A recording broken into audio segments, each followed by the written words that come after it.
La semana pasada vimos el tema de la abundancia de la mente habla la boca en su primer parte, y es tan importante este tema que tenemos que hacer una segunda parte en esta mañana. Pero qué gran forma de haber empezado este día, creo yo, mis hermanos.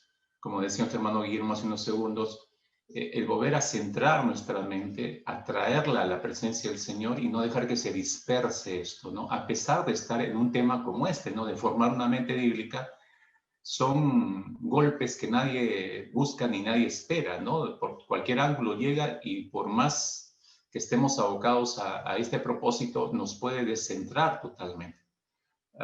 Siempre mire el ejemplo de Cristo Jesús, obviamente. Él fue golpeado por todos los ángulos, diría yo, pero siempre fue escrito está, escrito está, escrito está. ¿Qué forma de manejar eso en su mente? Por eso terminamos la semana pasada con el gran ejemplo de él. No sé a cuántos les haya quedado ese ejemplo y cuántos lo hayan tomado para implementarlo en su vida. La manera como Cristo empezaba su día, la manera como continuaba a lo largo del día, la manera como terminaba su día y hasta la manera, creo yo, cómo se iba a descansar.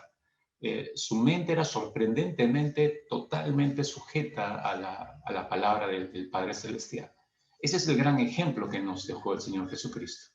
Y al hablar que justamente de la abundancia de nuestra mente habla la boca, en esta segunda parte queremos ser un poco más incisivos. Yo voy, honestamente, mis hermanos, con mucho temor en mi corazón esta mañana, porque me hizo dar cuenta el Señor en esta madrugada que guiar a la iglesia, como estamos haciendo en este momento, a que tome nuevas disciplinas para pensar de forma diferente, sea Señor, ¿qué tarea para delicada nos has hecho reposar sobre los hombros?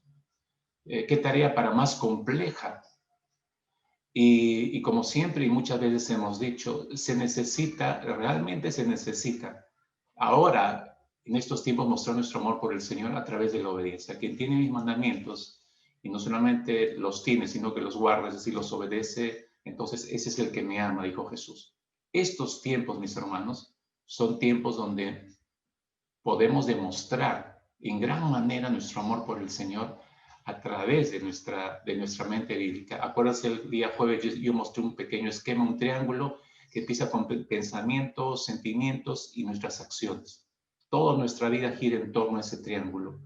Y por eso es importante lo que hable nuestra boca, porque lo que hable nuestra boca evidenciará de lo que está lleno nuestro corazón. Y si eso evidencia de lo que está lleno nuestro corazón, estamos diciendo que nuestra mente, todos nuestros procesos mentales están llenos de lo que nosotros estamos hablando por nuestra boca.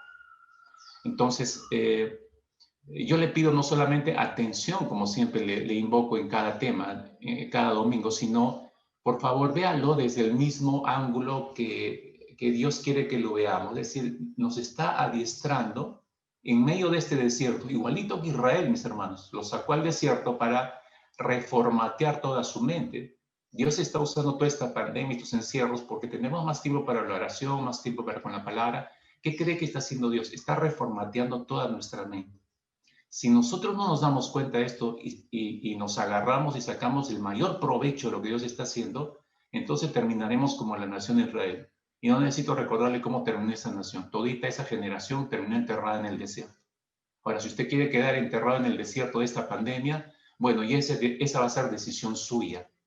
Pero los que hemos decidido no quedarnos enterrados en medio de esta pandemia, sino seguir viviendo para la gloria del Señor, que toda nuestra forma de pensar, bien lo dijo el pastor Miguel Núñez hace unos segundos, no solamente decir que vivimos para la gloria del Señor, sino debo vivirlo a través de mi profesión, a través de mi trabajo, a través de todo lo que hagamos y de todo lo que vivamos, debemos cumplir ese propósito de Dios. Entonces, si el propósito de Dios es que formemos una mente bíblica para entenderlo a Él, entonces esa es una gran tarea que no debemos abandonar fácilmente, mis hermanos. Batallas van a seguir habiendo. Le garantizo que después de este mensaje, las siguientes horas, ni siquiera voy a hablar de los siguientes días, las siguientes horas, probablemente el enemigo, el mundo, hasta su propia carne, va a empezar el ataque para derribarle todo lo que usted ha escuchado en esta mañana, para traer abajo cualquier motivación, todo lo precioso desde que hemos empezado. El Señor me da la victoria, Él es la batalla. Usted puede terminar muy inspirado en esta mañana, pero dentro de algunas horas puede el enemigo, su propia carne o el mundo puede traerle abajo todo eso y usted está en el suelo. Llega usted Al día lunes totalmente en el piso, deprimido, otra vez preocupado, otra vez con el pensamiento del mundo. Y yo no creo que Dios quiera eso, y no creo que Dios esté hablando todo esto en estas semanas, desde que hemos empezado el año, con ese propósito. No, honestamente no. Dios quiere que pensemos como Él piensa. Entonces, la gran lección de la semana pasada, decíamos, era que para evangelizar perseverantemente, para discipular perseverantemente, necesitamos hablar con denuedo. Y para hablar con denuedo, necesitamos pensar bíblicamente. Esa fue la gran conclusión de la semana pasada. Es decir, necesitamos tener una mente bíblica. Y para ver en acción una mente bíblica, qué mejor ejemplo que el Señor Jesucristo, aunque vimos otros ejemplos en el camino. Y nos dimos cuenta de dos grandes problemas, que la humanidad y el creyente incluso no es consciente del deterioro por el pecado que ha sufrido su mente. Y no es totalmente consciente del peligro y de lo que está generando en su propia vida. Entonces, esa inconsciencia no le hace por eso priorizar, debo formar una mente bíblica. Entonces, se sigue dejando arrastrar por el mundo, los pensamientos, lo que le digan las amigas, los amigos, las propuestas de su propia carne, los deseos internos que batallan con el espíritu internamente y las batallas externas. Entonces, todo eso está confabulado para no dejarnos formar una mente bíblica. Y yo quiero empezar por ese lado, mis hermanos. Creo que mencioné un poquito de eso la semana pasada. Puede haber una vocación en nuestro corazón, pero tenemos que ser conscientes, no solamente lo que la semana pasada Dios nos dijo en cuanto a el deterioro de nuestra mente, sino los obstáculos que tenemos que enfrentar. Y déjenme empezar en esta mañana por los obstáculos para formar una mente bíblica. ¿Cuáles serían los obstáculos? Hay cientos, obviamente, pero he escogido algunos, el Señor me ha llevado a escoger algunos que yo creo que están directamente relacionados con nuestra realidad como iglesia, porque tenemos ciertas características como iglesia a diferencia de muchas iglesias. Nos distinguimos como seres humanos a diferencia de otros grupos de seres humanos incluso, ¿no? Entonces hay ciertos obstáculos que debemos nosotros ser conscientes y no enfrentarlos. Hermano, hermana, está abocado usted, ya tomó la decisión en días anteriores, en las semanas pasadas, ya tomó la decisión de formar una mente bíblica, ok, lo felicitamos. Lo felicitamos porque usted ha escogido la mejor parte, la que está recomendando el Señor. Pero sepa usted que hay obstáculos y no le van a ser sencillo enfrentar esos obstáculos. Entonces tiene que identificarlos bien y saber cómo batallar contra ellos. Entonces, ¿cuáles serían esos obstáculos para formar una mente bíblica? El primer obstáculo con el cual nos vamos a encontrar es nuestro egocentrismo. Es el egocentrismo. La mente del hombre, desde la caída, Génesis capítulo 3, cambió de dirección. Antes de la caída pensaba con dirección vertical. Es decir, su relación y comunión íntima con Dios siempre lo llevaba a pensar las 24 horas del día en términos de Dios, en deseos de Dios, en voluntad de Dios, en obediencia a Dios. Hacia ahí estaba dirigida, pensaba verticalmente para la gloria del Señor. Aparece Satanás en el panorama de la vida de Adán y Eva y es Satanás quien los invita a dejar de pensar verticalmente y los lleva a mirar hacia adentro, ya no hacia el Señor, sino hacia adentro de sí mismos. Entonces su pensamiento se vuelve egocentrista. Todos sus pensamientos giran en torno a sí mismos, hacia sus deseos, hacia sus necesidades, hacia su voluntad, hacia adentro. El hombre y la mujer se volvieron egocentristas. Satanás sigue apuntando en esa dirección, debo recordar, y así la historia de Adán y Eva y qué sé yo, pero a través de Adán entró el pecado, dice el apóstol Pablo cuando escribe a los romanos, ¿no? Y a través del pecado entró la muerte para todos nosotros, por eso todos estamos destituidos de la gloria de Dios y todos somos pecadores como Adán. No somos responsables por su pecado, somos responsables por nuestros propios pecados. Pero dentro de esa herencia está el egocentrismo. No fue casual. Satanás planificó que así sea. Y Satanás sigue apuntando en esa dirección. Hermano, hermana, por favor, sea cuidadoso. Seamos conscientes y seamos cuidadosos y conozcamos a nuestro enemigo común. Satanás sigue apuntando en esa dirección y dirige todos sus ataques, o la mayoría de estos, en esa dirección. Entonces empieza a susurrar a nuestros oídos frases que de hecho que usted ha escuchado y ha hecho caso y las utiliza. Como por ejemplo, ¿cuáles frases nos susurran? Bueno, te dice, piensa en ti. Piensa en ti. Y cuando tú haces caso a ese pensamiento, dejas de lado la palabra, dejas de lado la oración, te centras más en ti. Piensa en ti, te dice. O también usa la frase, tienes derecho a. Y te hace deshilar todo lo que tu carne quiere. Tienes derecho a esto, tienes derecho, tienes derecho, tienes derecho. Cientos de veces he repetido esto y lo vuelvo a recordar para mí mismo y para ustedes. Todos nuestros derechos están en las manos de Cristo. Yo no tengo derecho a nada. Lo que Él quiera darme en su gracia, gracias Dios. Gracias Dios. Todos nuestros derechos están en manos de Cristo, recuerden. Le susurro otras frases como, por ejemplo, ¿qué importa lo que piensen los demás? Tú eres primero. ¿Qué te importa lo que opinen? ¿Qué te importa lo que digan los demás? ¿Qué te importa lo que diga la iglesia? Por último, tú eres primero, tú eres primero. O te dice muy suavemente al oído, mira, lo que ha ocurrido, mira, no es pecado, es tu felicidad. Lo que tú estás haciendo no es pecado. Los demás lo pueden decir, te están juzgando. Ellos no son jueces de tu vida. Es tu felicidad. Es el diablo que te está diciendo eso, no es Dios. O la semana pasada dije la famosa frase, ¿no? Que bien decoradita, bien planteadita, te la dice así a tus oídos. Haz lo que tu corazón te dice que debes hacer, ¿no? ¿Sientes hacer eso? Hazlo. ¿Sientes actuar de esta manera? Hazlo. ¿Sientes vivir de esta manera la vida? Hazlo. ¿Sientes vivir así tu vida eclesiástica o de iglesia? Hazlo. Nadie te puede juzgar, es tu vida. Todas esas frases, estoy seguro que en algún momento de nuestra vida le hemos dado oídos, sin identificar de dónde venía. Es que, mis hermanos, el egocentrismo nos hace perder de vista a Dios. Tenga cuidado con eso. El egocentrismo nos hace perder de vista a Dios. Así lo tengamos delante de nuestros ojos, mis hermanos, no lo podemos ver.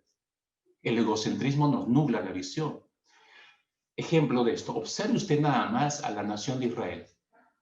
Dios le mostró cuán poderoso era el Señor a través de las plagas cuando estaba en Egipto. Los israelitas vieron todas las plagas, fueron testigos oculares. Dios les mostró ese tremendo poder. Y la culminación, usted se acuerda de todas esas plagas, la muerte de todos los primogénitos y que los cuide a ellos. Ninguno de los primogénitos de los israelitas murieron. Dígame si eso no es un tremendo testimonio. Ellos lo están viendo, ellos lo están experimentando. Así salieron a la libertad.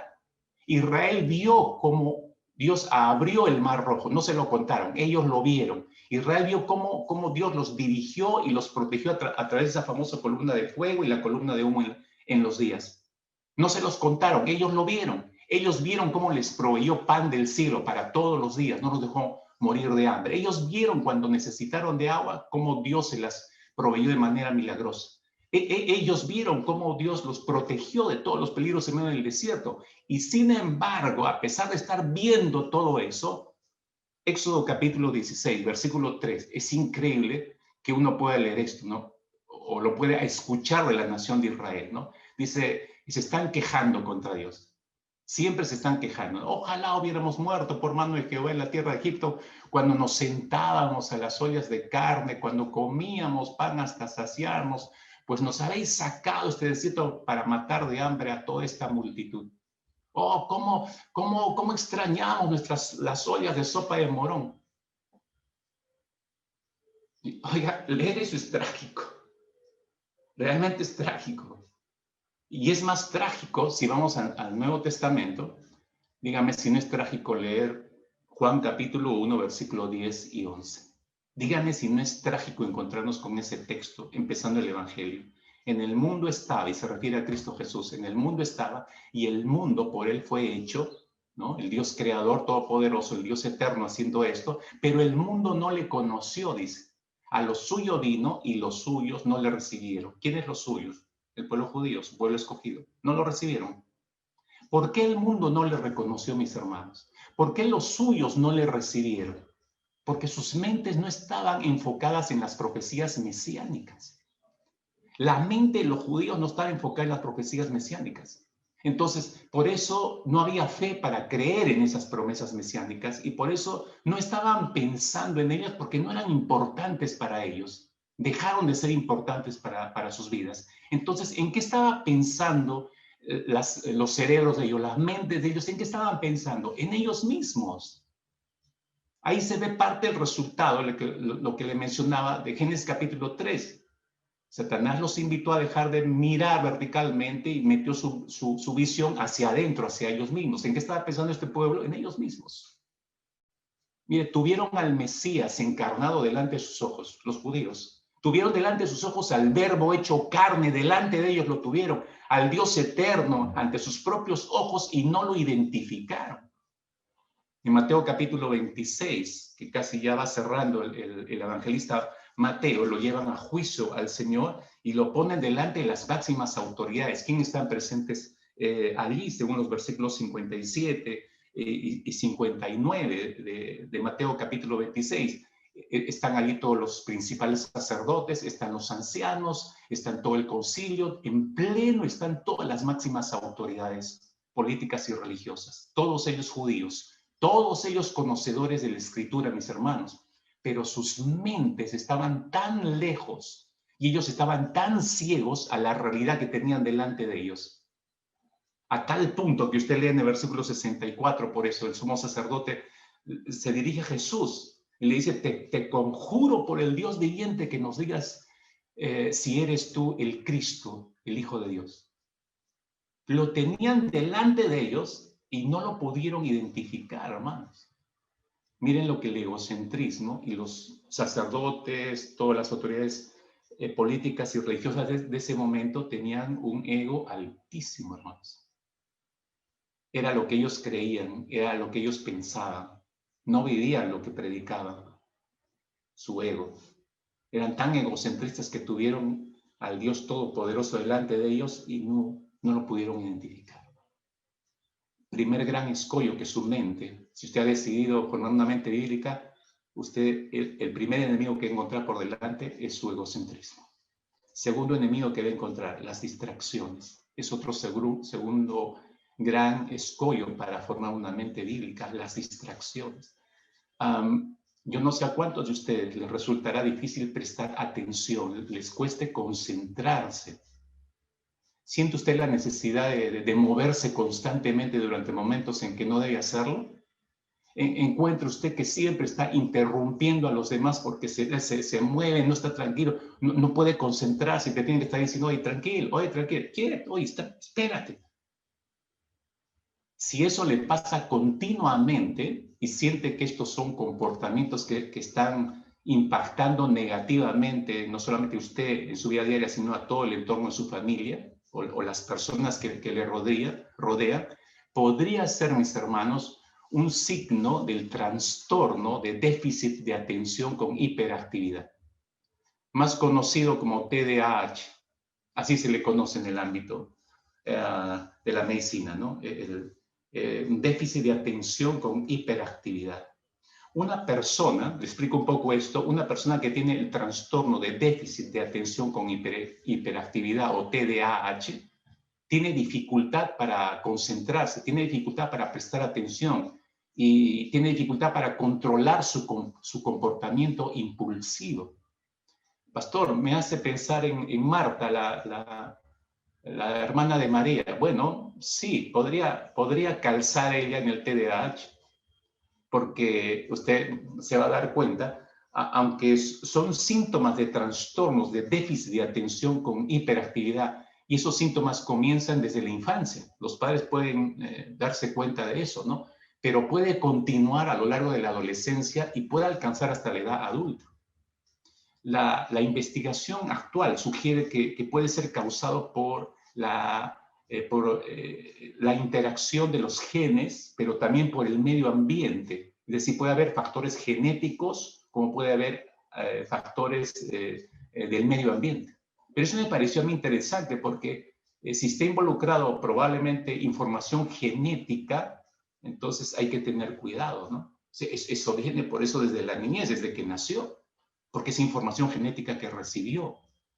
¿Hay señales de aviso de este mal, pastor? Usted preguntará. Sí, se conocen tres básicamente, que son los más importantes, y es lo que usted ve ahí, ¿no? En primer lugar, dificultad para prestar atención. Es decir, hay una falta le cuesta concentrarse para tomar atención de algo.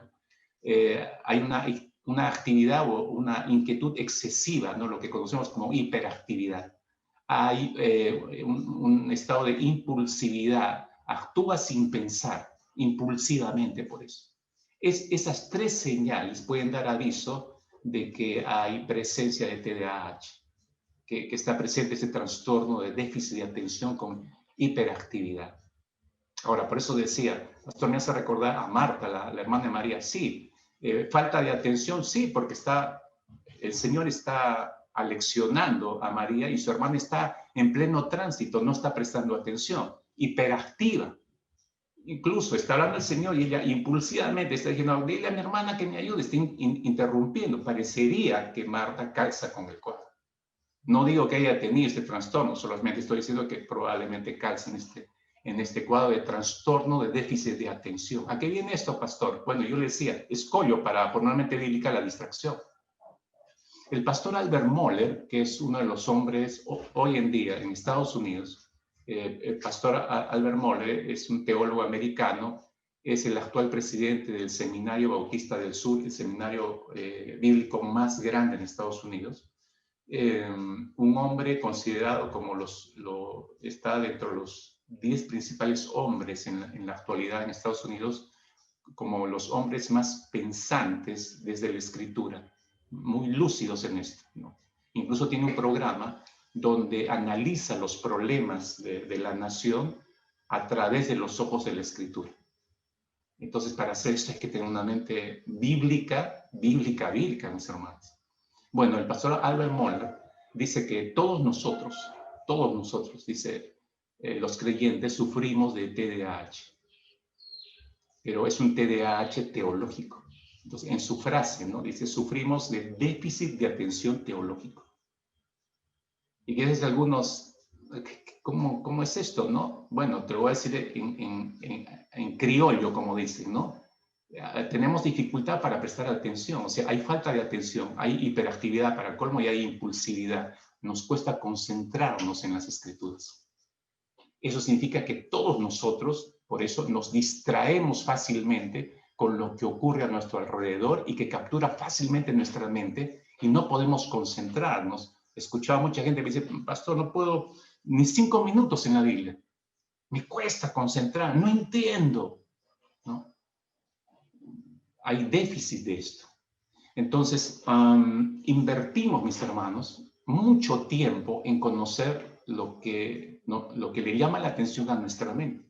Por esa falta de atención a Dios, invertimos más tiempo conociendo, distrayéndonos en lo que nuestra mente nos llama la atención inmediatamente, cuando son cosas que a Dios no le interesan para nada, porque no nos ayudan a formar una mente bíblica, no nos centran en la escritura. Le pongo un ejemplo que quizás alguno de ustedes, y yo sé que voy a chocar con algunas mentes en esta mañana, pero tengo que decírtelo, ¿no?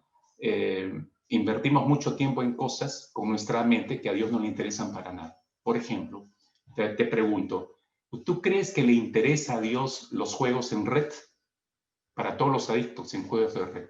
¿Tú crees que a Dios le interesan los juegos en red? ¿Tú crees que a Dios le interesa las páginas de Facebook o de Instagram que estén bien decoradas y actualizadas con tus fotos? ¿Tú crees que le interesa a Dios eso? ¿Le interesa a Dios el tema si Gareca llegará con el equipo de fútbol peruano en un estado óptimo para el siguiente mundial? ¿Crees que le interesa eso a Dios? ¿Le interesa a Dios que usted siga discutiendo con sus amigos y perder un montón de horas por el chat o por el teléfono tratando de entender las razones por qué Alianza Lima descendió de categoría? ¿Tú crees que a Dios le interesa todos esos temas? Para nada, hermanos. Para nada. Si a Dios no le interesa para nada, y te voy a ayudar a pensar en este sentido, si a Dios no le interesa nada, no solo estos temas, muchos otros, ¿no? Porque hay hermanas que se la pasan todo el día hablando de que ya subió el pollo o subió el agua y están, obviamente genera preocupaciones por eso, pero están todo el día, ay, qué ladrones, que sí, seguramente, que por qué tiene que subir el pollo, que hay que este presidente, que hay que, y el ministro de esto y del otro, ¿por qué no sale? ¿Por qué no nos defiende? Está todo el día hablando del bendito pollo que subió, ¿no? ¿Dónde está su mente? ¿Y usted cree que a Dios le interesa que subió el pollo? ¿Que usted se devane en los sesos pensando que subió el pollo? Para nada, hermanos. Porque no son temas relevantes, esa es la razón. No son temas relevantes ni para mi edificación, ni para mi eternidad. Entonces, esta es la conclusión, anótenla con cuidado. Si a Dios no le interesa para nada esos temas, entonces, amados, ¿por qué usted emplea tanto tiempo enfrascado en esos temas, quemando largas horas de su vida en esas cosas que en absoluto aportan a la formación de una mente bíblica? ¿Por qué? Y me pongo como los niños, ¿no? De 4 o 5 años que están en la edad del por qué, ¿no? Que no hagas esto, ¿por qué? Que no agarres esto, ¿y por qué? Ay, me tienes podrido, ¿no? ¿Por qué? ¿Por qué? ¿Por qué? Estoy en la edad de preguntarle por qué. Entonces, por yo te pregunto, me pongo mismo niño, ¿no? ¿Por qué cree? ¿Por qué? Si a Dios no le interesa eso, ¿por qué a ti sí? ¿Por qué si Dios no emplea tiempo de la eternidad para esto? ¿Por qué tú sí, siendo hijo, hija de Dios? Eso muestra que tu mente no está concentrada en las cosas del Señor. Ahora, te doy el ejemplo bíblico para que te des cuenta hasta dónde está dispersa tu mente. No sé si recordarás, caminando Jesús un día con sus discípulos, les empieza a decir a sus discípulos que le es necesario ir a Jerusalén para sufrir, lo van a maltratar, lo van a terminar crucificando, lo van a matar. ¿Y quiénes van a hacer esto? Las propias manos de las autoridades judías. Entonces, y todos están escuchando mientras están caminando con Jesús, Pedro abre sus ojos como 2 huevos fritos, lo agarra del brazo a Jesús y lo lleva para un costado y empieza a exhortarlo a Jesús. Mateo capítulo 16, versículo 22 y 23. Miren, entonces Pedro dice, tomándolo aparte, comenzó a reconvenirle. Miren, ¿quién reconviene a quién, no? Diciéndole, Señor, ten compasión de ti, en ninguna manera esto te acontezca. Pero él, Jesús, miren la reacción de Jesús, la mente bíblica contra la mente carnal, ¿no? Pero él volviéndose dijo a Pedro, quítate de delante de mí, Satanás, me eres tropiezo. ¿Por qué? Esta es la gran razón, hermano, y este es nuestro problema. Porque no pones la mira en las cosas de Dios, sino en las de los hombres. Qué tremenda respuesta, hermanos. No es solo una respuesta, Jesús está mostrando un problema de nuestra mente, de todos los seres humanos. Este es nuestro problema, iglesia. Pasamos más tiempo pensando en las cosas de los hombres antes que las cosas de Dios. Dígame que no. Dígame que no. Ahorita alguien me escribe por el chat interno, no, pastor, se equivocó. Yo tengo una mente así, lúcida para el Señor. Y yo le voy a responder mentiroso. Somos susceptibles, nos arrastra rápidamente la mente. ¿No? Nos arrastra rápidamente la mente. Puedo estar predicando este mensaje, y lo voy a decir un poco irónicamente. Y esta noche, miren lo que voy a decir. Voy a chocar de repente con todos los hombres y todos los que están conectados con Mateo 28, que es el WhatsApp donde están todos los hombres. Yo puedo terminar de explicar este mensaje y en sus oraciones de esta noche no puede haber, le aseguro, ningún punto de este mensaje. ¿Eso qué mostraría? Que las mentes de los hombres han estado tan dispersas que pueden, wow, sí, tomar nota y todo durante esta hora, pero en las siguientes horas su mente se distrajo. Momento de orar, 8, 9 de la noche, se meten a orar. ¿Quién se acuerda de lo que Dios dijo a las 11 de la mañana? Nadie. Solo estoy poniendo un ejemplo, mis hermanos, con los hombres. Ahora, no sé si eso pasa con los jóvenes, no sé si eso pasa con las damas, no lo sé. O mejor dicho, no quiero acordarme. Pero esa es nuestra mente. Por eso estoy hablando de un gran escollo, mis hermanos. Este es un gran escollo. Este es nuestro gran problema. Fácilmente perdemos el interés por las cosas del reino de Dios para cobrar interés en cosas del mundo. Por eso es que nuestra mente ya ha adoptado la forma de pensamiento del mundo y no la forma de la mente de Cristo. Tome eso en consideración, por favor. Su forma de pensar va a demostrarle eso. Tercer impedimento para alcanzar una mente bíblica, nuestros prejuicios. Los prejuicios son terribles, hermanos. A mí me sorprendió, muchos piensan que el gran Albert Einstein al final desembocó en creer en Dios y se convirtió al cristianismo y que realmente fue cristiano. Bueno, le voy a demostrar que eso no es cierto, que es uno de los grandes mitos de Albert Einstein. No hace mucho, hermanos, encontraron una carta, bueno, que está en poder de una entidad, una carta de puño y letra de Albert Einstein. y esa carta la escribió 1 año y 3 meses antes de fallecer. 80 y tantos años, creo que falleció a los 83, 84 años. 1 año y 3 meses antes de su fallecimiento, esa carta fue escrita por Albert Einstein. Y siendo lo último que él escribió, ahí está sus últimos pensamientos y la esencia de lo que él siempre fue. Un no creyente, ¿no? Capaz de muchas cosas, una mente brillante, pero no era un creyente, siendo de ascendencia judía. ¿Por qué le menciono esto? Porque, miren, él dijo, miren su lucidez de mente. Esta es una frase de Albert Einstein.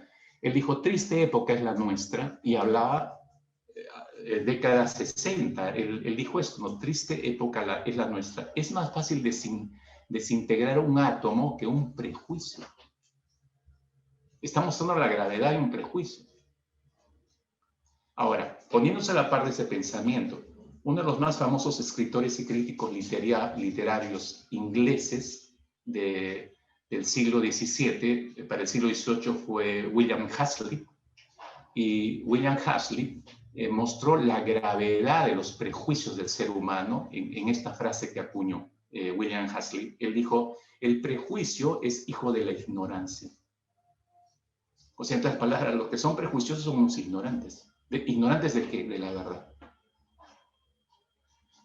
Dios mismo se presenta a través de las Escrituras como un Dios que no es prejuicioso. Hechos capítulo 10, versículo 34 y 35, el apóstol Pedro dice, abriendo su boca, dijo, como parte de su mensaje a un grupo de personas, dijo, por verdad hallo que Dios no hace acepción de personas. Esta es la verdad que conozco y sé, dice Pedro, que Dios no hace acepción de personas, sino que de cualquiera nación que le teme y obra justicia se agrada. O sea, no hace acepción de personas. Entonces, Dios no es prejuicioso. Jesús mismo lo dijo cuando estuvo aquí en la tierra, ¿no? En su sermón sobre la montaña, Mateo capítulo 7, el primer versículo, dijo, no juzguéis para que no seáis juzgados. No juzguéis. ¿Quién es el que juzga? El prejuicioso. No juzguéis para que no seáis juzgados. Dice, no juzguéis. Si el que juzga es prejuicioso, entonces está mostrando el tipo de mente que tiene. Evidentemente nada bíblica. El apóstol Pablo escribió en su carta a los Gálatas, capítulo 3, versículo 28, agregó a todo esto y dijo que ya no hay judío ni griego, no hay siervo ni libre, no hay varón ni hembra, porque todos vosotros sois uno en Cristo. Lo que Pablo está diciendo a los creyentes de ese tiempo, no importa que haya aceptado a Cristo siendo judío o siendo griego o siendo un esclavo o siendo un amo, ahora todos somos igual. Todos tenemos que vernos como nos ve Dios. ¿Y cómo nos ve Dios? A todos iguales. O sea, Dios no es prejuicioso. Entonces nosotros no lo seamos, está diciendo el apóstol Pablo. Todos los seres humanos, mis hermanos, de alguna u otra manera somos prejuiciosos. Algunos son prejuicios teológicos, otros prejuicios filosóficos, otros tienen una cosmovisión diferente en la vida que discrepa del resto, otros tienen prejuicios culturales, otros religiosos, sociales, políticos, deportivos incluso, y aún tenemos prejuicios contra ciertas formas de ser de las personas. Por eso es que usted se lleva bien con unos y con otros no. ¿Por qué? Porque es prejuicioso o es prejuiciosa. Con algunas personas nos llevamos tan bien y con otras simplemente nos irritan, ¿no? Usted se acuerda de ahí en Juan capítulo 1, versículo 46, cuando recién está empezando el reclutamiento de sus primeros discípulos Jesús, nos da cuenta de uno de ellos, Natanael, que cuando lo van a buscar y le dicen de dónde es Jesús, la respuesta de Natanael es significativamente prejuiciosa, ¿no? Dice, ¿puede algo bueno salir de Nazaret? En ese tiempo todo el mundo tenía prejuicios contra Nazaret, una ciudad muy pobre. O sea, de ahí nada bueno puede salir. Ese pensamiento era prejuicioso y eso estaba reflejando Natanael. Pero el prejuicio es un gran escollo para formar mentes bíblicas, hermanos. Tenga cuidado con eso también. Va a tener que considerar el egocentrismo y el prejuicio. Pero en tercer lugar, uno de los grandes escollos es el orgullo. El orgullo. y no estoy usando un fondo musical para poder hablar del orgullo, por si acaso, ¿no? El orgullo humano se manifiesta de diferentes maneras. Es todo un tema, pero solamente estoy haciendo referencia a estas vallas que tiene nuestra mente para formar una mente bíblica. Entonces quiero mencionar 2 o 3 cosas puntuales del orgullo. El orgullo humano se manifiesta, como decía, de diferentes maneras, en diferentes momentos y en diferentes lugares. Ejemplo, ¿no? Con frecuencia nosotros creemos saber más que los demás. Creemos saber más que los demás. Estamos igual que Adán en el principio, que creyó saber más que Dios. Es ese mismo punto que nos encontramos. ¿Se da cuenta cómo somos perfectos hijos de Adán? Otras veces, mis hermanos, suponemos que podemos hacer mejor las cosas que los demás. Entonces, y aún nos ofrecemos para hacerlas y decimos, ¿no?, a quemarropa muchas veces, yo puedo hacerlo mejor, cuando ni siquiera hemos tenido la experiencia para hacer eso. Pongo un ejemplo más real para que me entiendan esto. Es como que una persona que nunca ha plantado una iglesia esté segura de que puede hacerlo y que lo va a hacer mejor de aquellos que tienen larga experiencia en la plantación de iglesias. Es el símil. O sea, no, yo sí puedo hacerlo. El orgulloso, no es nada lo que han hecho, ¿no? La zona 4, la zona 1 no es nada. Yo voy a plantar un tremendo iglesia, van a ver, va a ser la mamá de la mamá y todo. ¿Y a quién habla así? El orgulloso, ¿no? El orgulloso, porque no tiene ninguna experiencia de esto. Entonces, es como que una persona, decía, se ofrece para hacer algo cuando nunca ha tenido experiencia de aquello, pero piensa por orgullo en su mente que no solo puede hacerlo, sino que lo va a hacer mejor.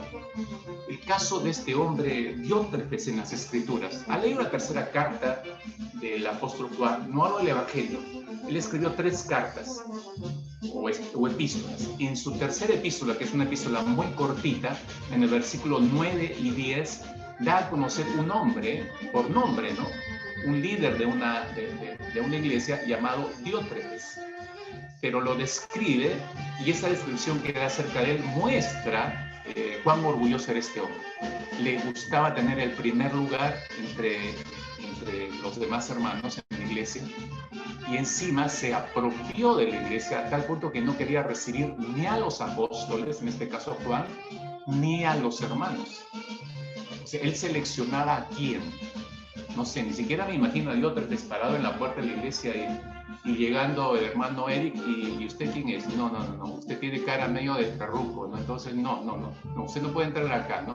Llegaba el hermano Saúl, bueno, Saúlito, sí, me cae bien ¿no? Y encima de venezolano, adelante, mi hermano, por favor, ¿no? Y cosas como esta, ¿no? No me imagino usted Diótrefes. ¿Por qué hacía eso? Porque se creía propietario de la iglesia. Su orgullo, hermanos. Tome en consideración esto. Su orgullo le hacía creer en su mente que podía ser dueño de la iglesia y que podía pastorearla mejor, incluso que el propio apóstol Juan.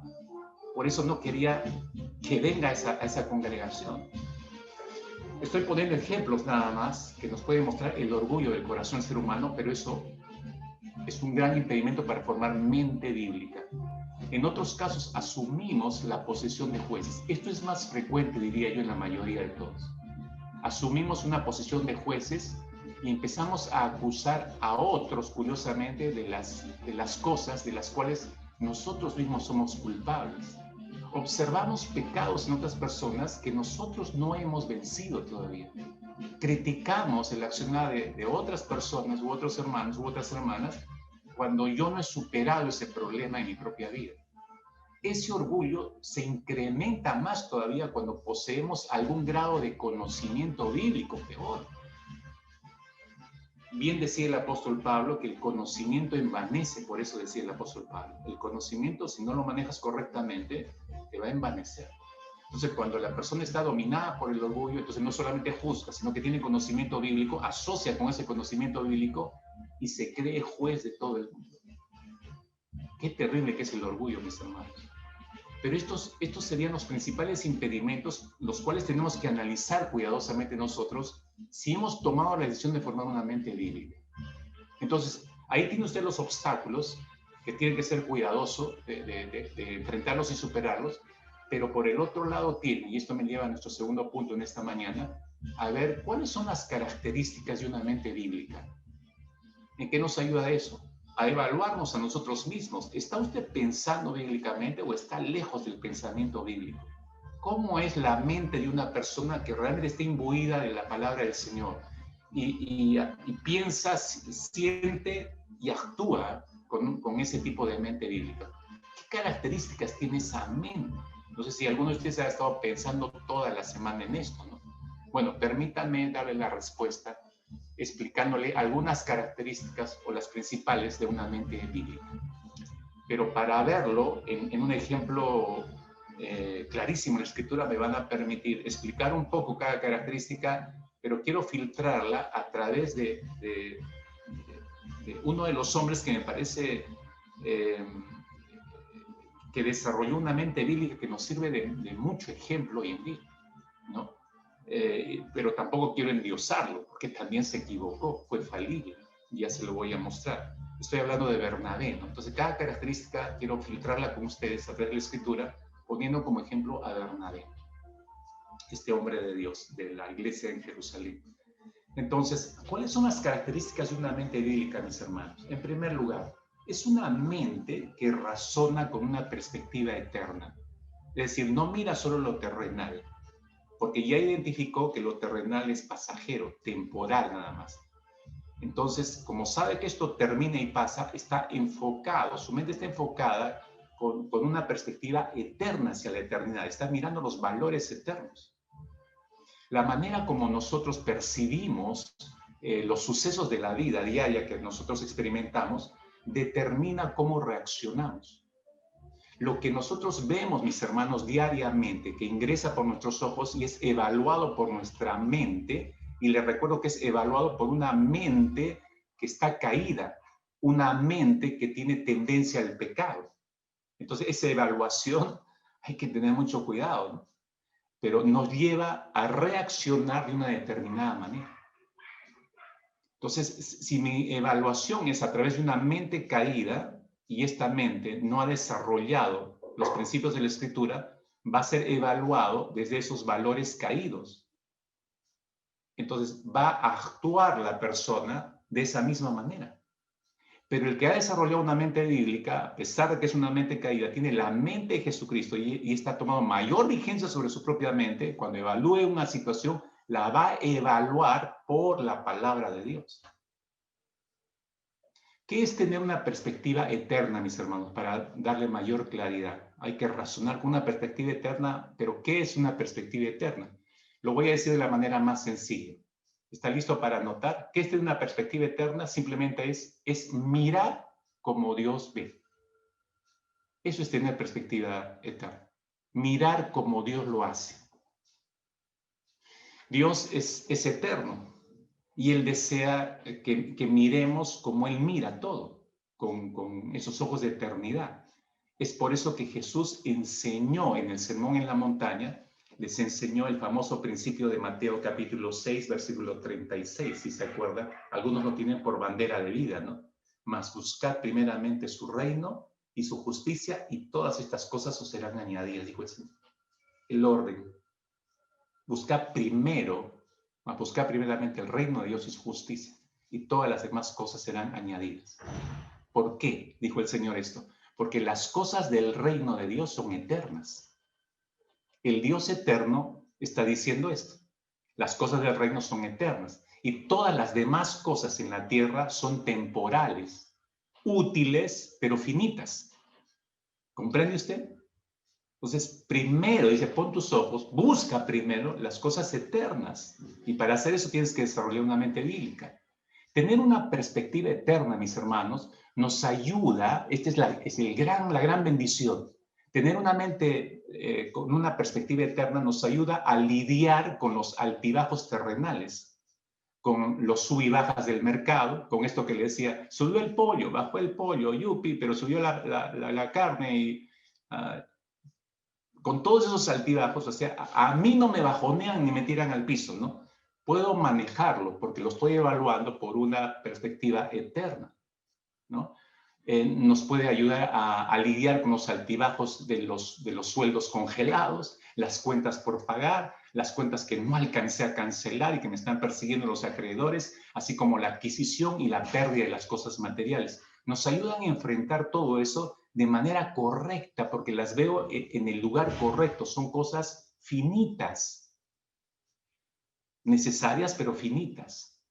No me desesperan, no me sacan de cuadro, no me quitan la vida, no me quitan el sueño, las atiendo, cada día tienen su propio afán, las atiendo responsablemente, pero tengo que estar mirando con perspectiva eterna. Tener una perspectiva eterna, mis hermanos, es nunca olvidar que fuimos creados para glorificar a Dios con toda nuestra vida. Recuerde eso, por favor, ¿no? Fuimos creados para glorificar a Dios con todo nuestro sistema de vida. Entonces, si yo estoy preocupado porque Dios sea glorificado, entonces voy a estar menos preocupado por atesorar cosas de este mundo. Voy a estar menos preocupado, menos preocupada por darle a mis hijos las mejores cosas materiales. Enfatizo, enfilo toda mi vida, me desgasto para eso, pero eso es finito, hermano. Allá, pastor, o sea, no les debo dar nada. No, no estoy diciendo eso. Dele lo que es necesario, pero no se desviva por darle lo que no tiene y se endeuda por darle, según usted, lo mejor. Pero esa no es la prioridad. Estará usted menos preocupado por buscar su comodidad, como si fuera su único fin en esta vida. No, recuerde usted que usted va a dejar esta vida. Todos vamos a dejar este mundo. Va a estar menos preocupado, menos preocupada, compitiendo con su vecino para demostrarle que usted tiene la mejor empresa del ramo. Porque somos así. O vamos a estar menos preocupados porque soy mejor profesional que otros, o estaré menos preocupado buscando la manera de hacer más productivo mi dinero en la bolsa de valores, o voy a buscar dónde invertirlo, dónde me rinde más. Esos afanes de vida pasajeros, ¿no?, que a veces nos roba la vida, ¿no? La Biblia nos recuerda, mis hermanos, la brevedad de nuestras vidas, y quiero recordarles eso. Santiago capítulo 4, versículo 13 hacia adelante, dice el apóstol Santiago: ahora oigan esto ustedes, los que dicen, hoy o mañana iremos a tal o cual ciudad y allí pasaremos un año haciendo negocios y ganando dinero. Y ni siquiera saben lo que mañana será de su vida. Ustedes son como una neblina que aparece por un momento y enseguida desaparece. Lo que deben decir es: si el Señor quiere, viviremos y haremos esto o aquello. Qué reales estas palabras para estos tiempos, mis hermanos, ¿verdad? Esto es tener perspectiva eterna, ¿no? Esto es pensar bíblicamente. Ahora, yo le decía, queremos ver a la luz de la experiencia humana. Observemos la mente de Bernabé. Con todo esto que le estoy explicando, de tener una perspectiva eterna, veamos cómo funcionaba en la mente de Bernabé. En Hechos capítulo 9, libro de los Hechos, capítulo 9, Saulo de Tarso se acaba de convertir. Los que conocen más o menos la secuencia. Saulo de Tarso se acaba de convertir a Cristo, viene a la iglesia de Jerusalén y obviamente nadie le cree. Nadie le cree, ¿no?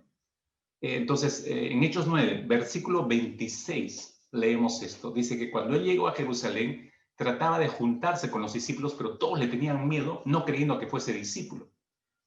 Pero, miren, aquí aparece en el panorama Bernabé, ¿no? Verso 27, dice: entonces Bernabé, tomándole, lo trajo a los apóstoles y les contó cómo Saulo había visto en el camino al Señor, el cual le había hablado, y cómo en Damasco había hablado valerosamente en el nombre de Jesús. Por favor, dése cuenta de esto. Esto es tener una mente con perspectiva de la eternidad. Bernabé observa lo que está ocurriendo en la iglesia, que están rechazando a Saulo de Tarso convertido. Su mente está evaluando lo que está mirando. Entra por sus ojos, su mente empieza a evaluar el asunto, pero Bernabé, a diferencia de los demás, está razonando con una perspectiva eterna. No solo está viendo el momento que está pasando, está viendo más allá de esa situación. Está viendo a Saulo como Dios lo ha visto a Saulo de Tarso. Está viendo el potencial que hay en ese hombre convertido para la gloria de Dios. Entonces Bernabé está pensando bíblicamente, a diferencia del resto. Así funciona una mente con mentalidad de perspectiva eterna. Está viendo la situación, pero él está viendo mucho más lejos, ¿no? Está viendo hacia la eternidad. Este hombre es útil para Dios. Si Dios lo ha salvado, va a dar un tremendo fruto, va a ser alguien clave para la gloria de Dios. Él está pensando en todas las almas que se van a alcanzar, en todos los convertidos a través del testimonio de Saulo de Tarso. Eso es tener perspectiva de vida eterna, mis hermanos. El apóstol Pablo aprendió bien esa lección, porque él experimentó con Bernabé de primera mano. La aprendió tan bien que él aprendió a razonar también con una perspectiva eterna. Como Bernabé, cuando se convierte a Cristo el apóstol Pablo, él tenía una forma de mirar a la gente y de juzgarla. Por eso era un perseguidor, era un asesino. Esa era su forma de pensamiento. Pero cuando viene a Cristo, ya su forma de ver a las personas y de juzgar a los hombres cambia totalmente. ¿Cómo sabemos esto? Lo dice él mismo en su segunda carta a los Corintios, capítulo 5, versículos 16 y 17. Les dice Pablo, de manera que nosotros de aquí en adelante a nadie conocemos según la carne, y aun si a Cristo conocimos según la carne, ya no lo conocemos así. De modo que si alguno está en Cristo, nueva criatura es. Las cosas viejas pasaron y aquí todas son hechas nuevas. La forma de juzgar a los hombres era una antes de Cristo, pero después de Cristo dice, ya eso es pasado. Soy una nueva criatura, pienso diferente, miro y juzgo a las personas de manera diferente. Entonces, así piensa una mente bíblica, con perspectiva de la eternidad, mis hermanos. ¿Piensa usted así? Ahora, no es la única característica. Segunda característica, una mente bíblica piensa en términos de comunidad y no individualmente. ¿Se acuerda que le decía que el primer gran escollo para formar una mente bíblica es el egocentrismo, porque eso nos lleva a un pensamiento individualista?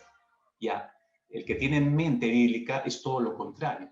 Aquí está este punto, por eso piensa en términos no individuales, sino de comunidad.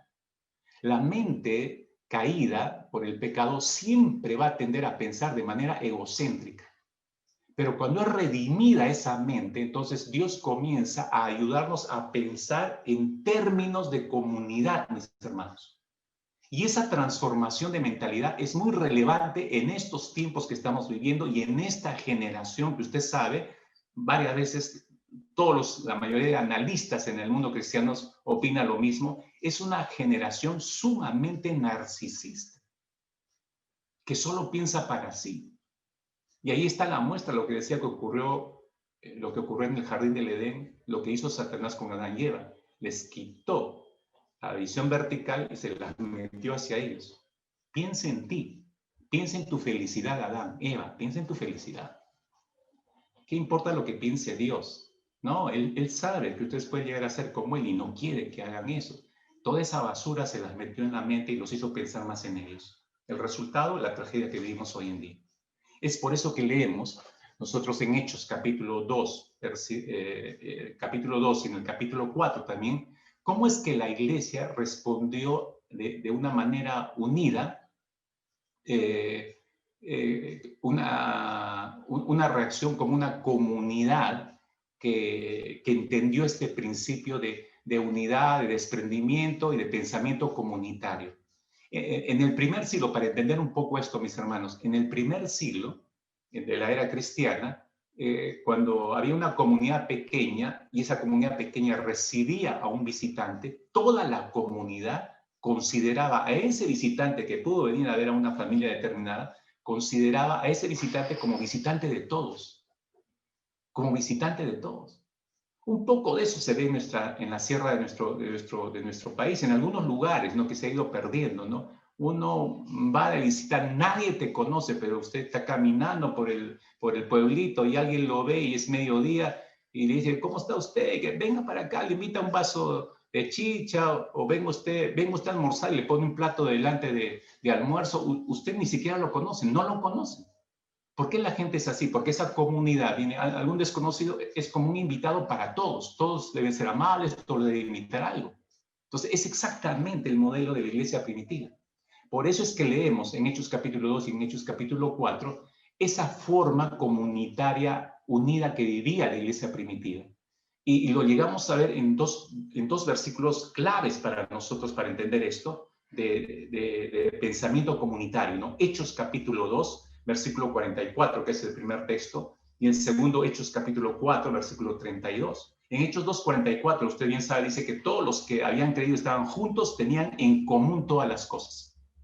Tenían en común todas las cosas. Y Hechos 4:32 agrega, dice, y la multitud de los que habían creído era de un corazón y un alma. Ninguno decía ser suyo propio nada de lo que poseía, sino que tenían todas las cosas en común. ¿Por qué todos estos creyentes vivían de esa manera? Porque pensaban comunitariamente, no en forma individual. No eran egocentristas. Volviendo a la vida de Bernabé, la mente de Bernabé está pensando en términos de comunidad y no de manera individual. ¿Cómo sabemos eso? Hechos capítulo 4, ya que estamos en ese capítulo, Hechos capítulo 4, versículo 36. Versículo 36, que en la historia de la iglesia aparece Bernabé a estas alturas. Recién aparece Bernabé y ahí recién lo empezamos a conocer. Dice, entonces José, a quien los apóstoles pusieron por sobrenombre Bernabé, su nombre original de Bernabé era José, que traducido es, ¿por qué le pusieron Bernabé? Traducido es hijo de consolación. ¿Por qué lo rebautizaron con ese sobrenombre? Por su forma de vida, su carácter, es lo que hacía él. Entonces esto es muy significativo. Era un levita natural de Chipre, dice, y dice que Bernabé tenía una heredad, pero tomó esa heredad Bernabé, la vendió y trajo el precio y lo puso a los pies de los apóstoles. ¿Por qué Bernabé está haciendo esto y ha convertido? ¿Qué hay en la mente de Bernabé? Está pensando comunitariamente, hermanos. Está pensando en comunidad, no está pensando en forma individual. En Hechos capítulo 11, si avanzamos en la historia de la vida de Bernabé, en Hechos capítulo 11 se relata la persecución de los cristianos después de que asesinaron a Esteban. Si bien recuerda, el primer mártir de la era cristiana, lo apedrean, lo matan, y el resto de creyentes empiezan a ser perseguidos. Entonces empiezan a huir de Jerusalén y una parte se va hacia el norte. De la actual Jerusalén se van hacia el norte, ¿no? Entonces, y así el evangelio llega hacia el norte, a una ciudad llamada Antioquía, que es la famosa Antioquía de Siria, porque hay otra Antioquía de Pisidia que quedaba en lo que es actualmente territorio turco. Entonces eran dos ciudades con el mismo nombre, pero se les conocía por el segundo nombre de la localidad. Entonces el evangelio llega a Antioquía de Siria y dice que, según el texto de Hechos, capítulo 11, versículo 21, y los siguientes, que hubo muchos convertidos. Pero fíjese lo que empieza a describir a partir del versículo 21. Dice, y la mano del Señor estaba con ellos, y gran número creyó y se convirtió. Estoy en Hechos 11, versículo 21, ¿no? Para los que de repente se han perdido ahí. Entonces dice, gran número creyó porque se convirtieron al Señor. Versículo 22. Dice que llegó la noticia de estas cosas a oídos de la iglesia que estaba en Jerusalén. Y miren lo que hace la iglesia. Dice, y enviaron a Bernabé que fuese a Antioquía. Usted se pone a pensar, y conociendo a Bernabé, yo creo que la iglesia no tuvo que preguntar, hermanos, en la iglesia, ¿no? Nos hemos enterado que hay una serie de convertidos, varios convertidos en Antioquía. ¿Alguien quiere ir? Y como nos ocurre a nosotros, ¿no? Como si yo ahorita preguntara, la hermana o el hermano que está, el pastor que está encargado en Turquía necesita ayuda. Hermanos, ustedes que me están mirando ahí desde su cámara, ¿alguno quiere ir la próxima semana a ayudar al pastor y quedarse ahí el próximo año? Hermanos, y me voy a pasar todo el resto de la mañana, ¿no? Y nadie, todos mutis me están mirando en la cámara y algunos todavía están leyendo el versículo y no sé, cualquier cosa, ¿no? Pero no hay una disposición. Yo creo, no tuvieron que preguntar ni siquiera. Cuando dieron a conocer este asunto de que enviaron a Bernabé, yo creo, mis hermanos, que no tuvieron que preguntarle a Bernabé. Él se ofreció. Es más, él pidió ser enviado. A mí me da la impresión, conociendo lo que era, yo voy, dijo, inmediatamente dijo, yo voy. Ya, ok, lo enviaron. Verso 23 dice, refiriéndose a Bernabé, cuando llegó y vio la gracia de Dios, miren, se regocijó y exhortó a todos que con propósito de corazón permaneciesen fieles al Señor. ¿Se da cuenta cómo está funcionando la mente de Bernabé. No estaba pensando en su comodidad. Él estaba bien en Jerusalén, no tenía por qué ir, estaba muy cómodamente como líder en la iglesia en Jerusalén. Pero la mente de Bernabé está pensando en esos nuevos convertidos, y él percibe que esos nuevos convertidos necesitan ser discipulados. Y no va a esperar que alguien se ofrezca. Yo voy a ayudarles a madurar. No está pensando en él, y no está pensando en 2, 3 personas en especial, sino está pensando en todos los convertidos. Se da cuenta, la mente de Bernabé está pensando en términos de comunidad y no de forma individual. Así piensa una mente bíblica, hermanos. Y miren cómo describe Bernabé, versículo 24, porque era varón bueno y lleno del Espíritu Santo y de fe. ¿Sabe qué significa eso, lleno del Espíritu Santo y de fe? Significa que tenía una mentalidad bíblica. Porque si estaba lleno del Espíritu Santo, significa control absoluto del Espíritu Santo sobre su vida. Y si el Espíritu estaba controlando su vida, evidentemente que él estaba obedeciendo la palabra. ¿Cuál palabra? La que tenía almacenada en su mente. Y por eso el Espíritu Santo podía recordarles esto al otro, y él estaba obedeciendo la palabra, estaba sujeto al Espíritu. Una mente bíblica. Así es la mente de una persona, hombre o mujer, que se ha llenado de la palabra del Señor, ¿no? Entonces, lleno del Espíritu Santo y de fe. Y dice, y una gran multitud fue agregada al Señor. Una gran multitud, aparte de lo que encontró por el ministerio, por su forma de pensar de comunidad, obviamente aumentó.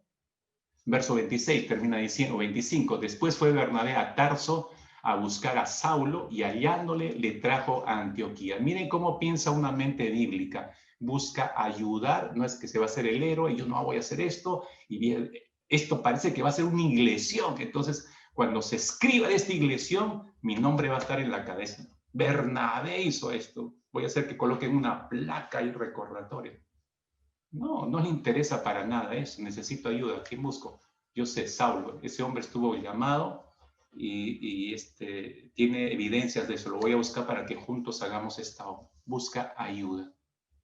¿No? Busca ayuda. Y se congregaron allí y dicen, miren, esto es parte de la mentalidad bíblica, ¿no? Y son principios del discipulado, si se darán cuenta. Agárrenlo ahí, mis hermanos, todos los tutores de grupos de encuentro, ¿no? Y se congregaron allí todo un año con la iglesia y enseñaron a mucha gente.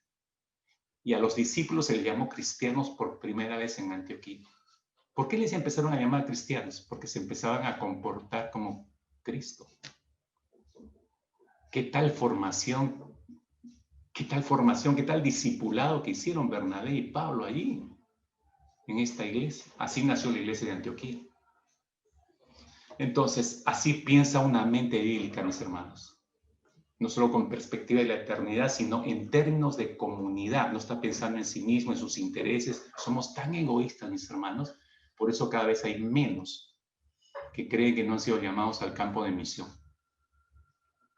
Hay cada vez más escasez solo de compartir el evangelio. ¿Hasta qué punto ha llegado nuestro egoísmo que ni siquiera podemos compartir el evangelio con alguien que vemos todos los días o que tenemos continuidad? Miren hasta qué punto hemos llegado de egoísmo. No pensamos comunitariamente, no pensamos con perspectiva de la eternidad. No vemos a las personas con perspectiva de eternidad. Van a pasar la eternidad sin Cristo. No puedo permitir que eso ocurra. Ayúdame, Señor, a llegar a esta alma. Y estoy ocupado en ese quehacer. No, primero es mi empresa, primero es mis estudios, primero es no sé, mis relaciones, mis amistades. Priorizamos mal. Y eso muestra nuestra mentalidad, bíblica o no. Tercer característica de alguien que piensa bíblicamente: se somete a la autoridad, y comenzando por la de Dios y siguiendo por su palabra. Es Dios y su palabra. No, no solamente yo respeto al Señor, pero respeto su palabra. Yo creo en Dios, sí, pero crees también en su palabra. Te sometes a él. Porque por naturaleza, mis hermanos, el hombre caído es rebelde y tiene un sentido de autonomía único.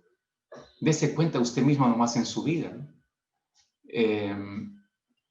Y usted lo puede apreciar, que esa rebeldía, esa autonomía se ve rápidamente en el ser humano desde pequeños.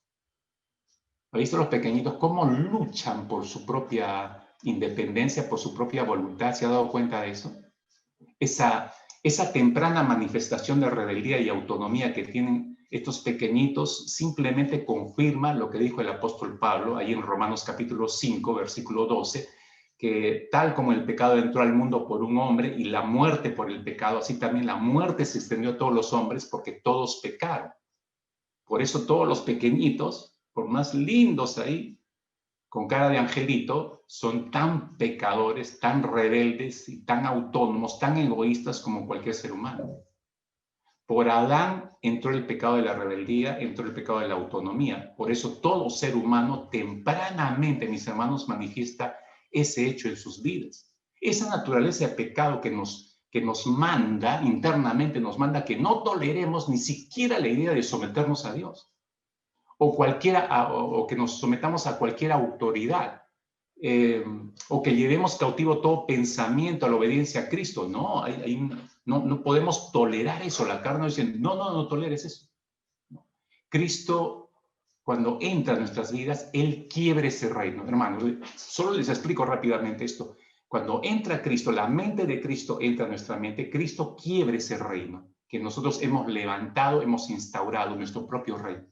Entonces, cuando entra Cristo, nosotros, cuando decimos que le entregamos nuestra vida y le reconocemos como Señor, estamos abdicando a nuestro trono para dar paso a un nuevo rey. Estamos abdicando a nuestra voluntad para someternos a la voluntad de ese nuevo rey que está tomando nuestras vidas. Eso es lo que significa en el fondo lo que dijo Pablo ahí en Romanos 19, que si confesares con tu boca que Jesús es el Señor, es decir, si recibes a este rey y abdicas a tu voluntad, a hacer lo que tú quieres para someterte a la voluntad de este rey y que crees en tu corazón que Dios le levantó a los muertos, serás salvo. Eso significa, mis hermanos. Ahora, quiero trasladar todo esto y volvamos a Bernabé, porque le he dicho, quiero que viajemos con Bernabé. Volvamos a Bernabé para ver su mente una vez más.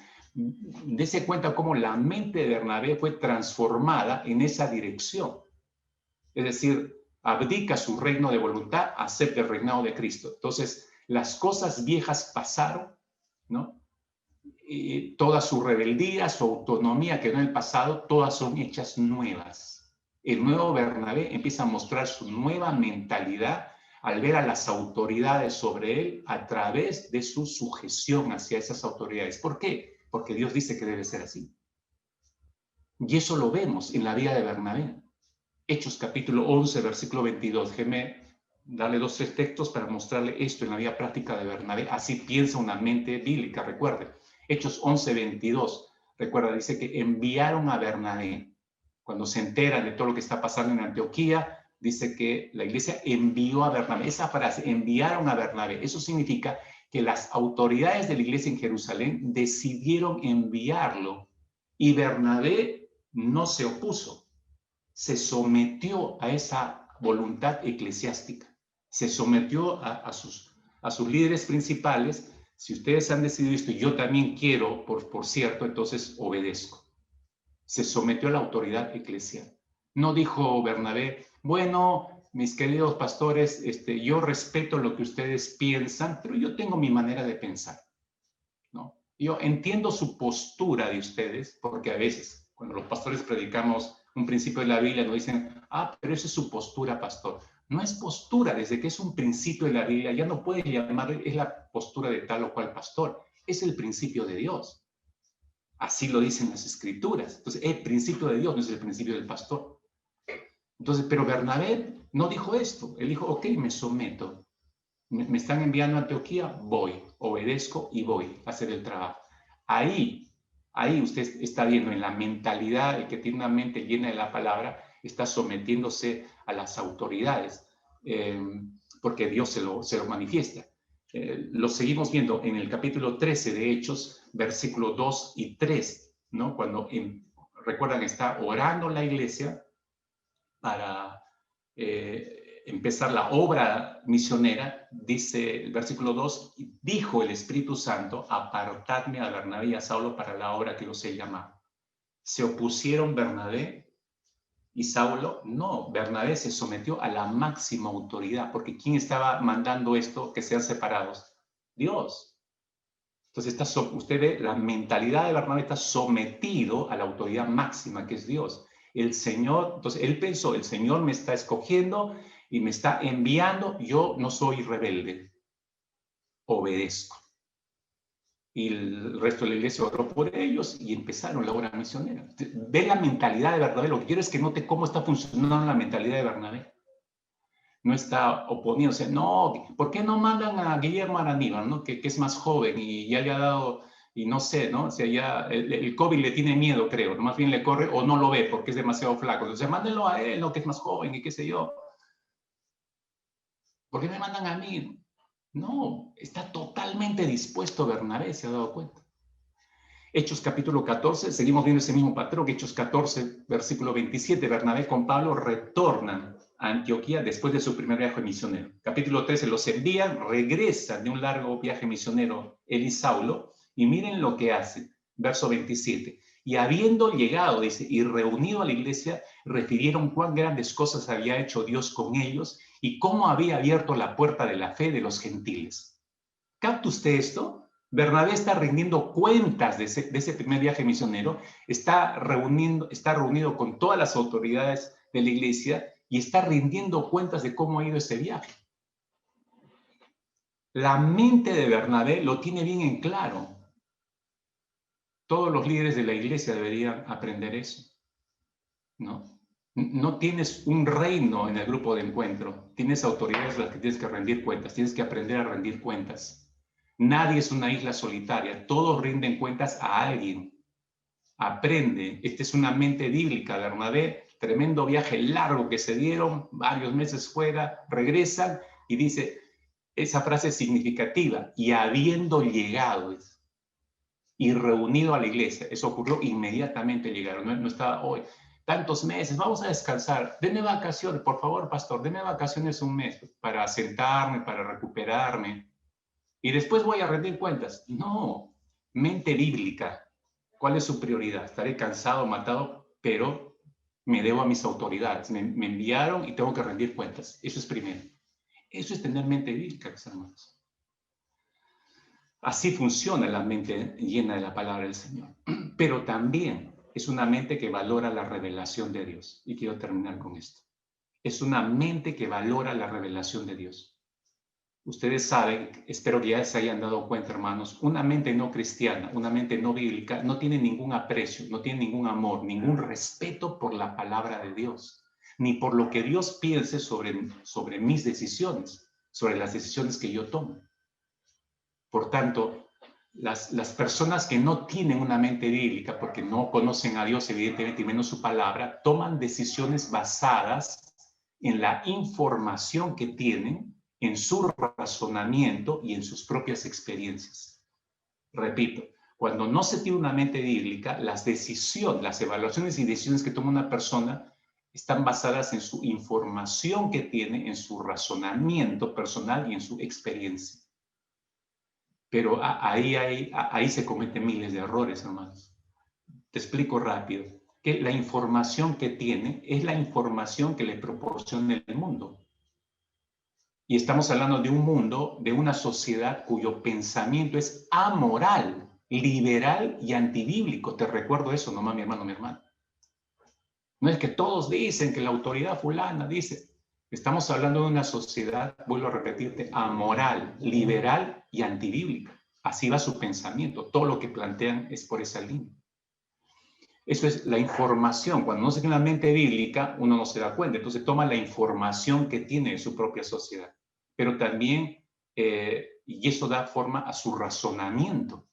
Usa su capacidad de razonamiento, está fundamentada en la información de un mundo caído. Entonces, ese razonamiento proviene de una mente dañada por el pecado, cuyos valores no son absolutos, sino relativos. Con un proceso mental antropocéntrico, donde la medida de todo del ser, de todo lo que hace, es uno mismo, es el hombre mismo, ¿no? Y esta es una afirmación nada nueva, viene de siglos atrás, ¿no? Esta frase que la acuñó un filósofo griego llamado Protágoras, él dijo, el hombre es la medida de todas las cosas. El hombre es la medida de todas las cosas. Y de esta frase fue una de las banderas en el siglo XVIII para el movimiento de la razón, que desechó todo toda la palabra de Dios, a Dios mismo, y enarboló al hombre, su razonamiento del hombre, como el principio regente de todo lo que hiciera el hombre en esta vida. Él se volvió el eje central de todo, el ser humano, su razonamiento. Pero ¿de qué razonamiento estamos hablando? De un razonamiento caído por el pecado, hermanos.